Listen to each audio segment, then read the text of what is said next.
Group 17 এর সমূহকে halogen বলা হয় কেন? হ্যালোজেন রসায়ন বিজ্ঞানের অত্যন্ত গুরুত্বপূর্ণ একটি বিষয় এবং হ্যালোজেন জৈব যৌগ এবং অজৈব যৌগ দুই ক্ষেত্রেই তার ভূমিকা অনন্য। আজকের এই ক্লাস যদি আমরা শুরু থেকে শেষ পর্যন্ত দেখি তাহলে হ্যালোজেন সম্পর্কে আমাদের একটি স্বচ্ছ ধারণা হবে। আপনি কি জানেন হ্যালোজেন কাকে বলে? এর সহজ উত্তর হলো পর্যায় সারণীর 17 নম্বর গ্রুপের মৌলসমূহকে হ্যালোজেন বলা হয়। এদের প্রতীক X, সংকেত X2। প্রশ্ন আসতে পারে হ্যালোজেনের প্রতীক X, সংকেত X2 কেন? এর সহজ উত্তর যে হ্যালোজেন সমূহ গ্যাস। অ্যামাদো অ্যাভগাড্রো বিখ্যাত বিজ্ঞানী, তিনি বলেছেন মৌলিক গ্যাসগুলো দ্বিপরমাণু, এই জন্য এখানে দুইটা পরমাণু। যেমন আমরা সোডিয়ামের যদি প্রতীক লিখি তাহলে Na, সংকেত Na, কিন্তু হাইড্রোজেনের যদি প্রতীক লিখি তাহলে H, সংকেত H2। এর কারণ মৌলিক গ্যাসগুলো দ্বিপরমাণু।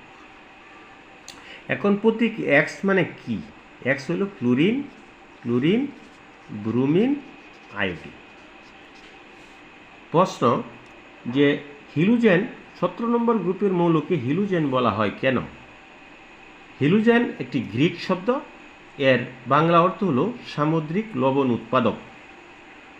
সমুদ্র থেকে যে সমস্ত লবণ উৎপাদন করা হয় তাদের মধ্যে ফুরিন, কুরিন, ব্রোমিন, আয়োডিন জাত লবণই প্রধান, এজন্য এদেরকে হ্যালোজেন বলা হয়।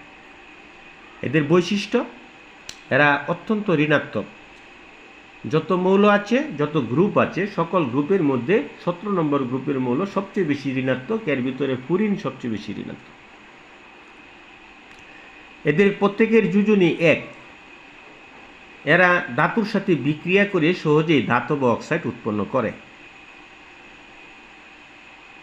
ইলেকট্রন বিন্যাস, এদের ইলেকট্রন বিন্যাস সাধারণ ইলেকট্রন বিন্যাস ns2np5, অর্থাৎ আর একটি ইলেকট্রন হলেই এরা নিষ্ক্রিয় মৌলের কাঠামো অর্জন করে। এজন্য একটি ইলেকট্রনের প্রতি ওদের তীব্র আকর্ষণ। এই আকর্ষণের জন্য একটি ইলেকট্রন গ্রহণ করতে তারা খুব মরিয়া হয়ে ওঠে, এই জন্য এরা সবচেয়ে বেশি ঋণাত্মক।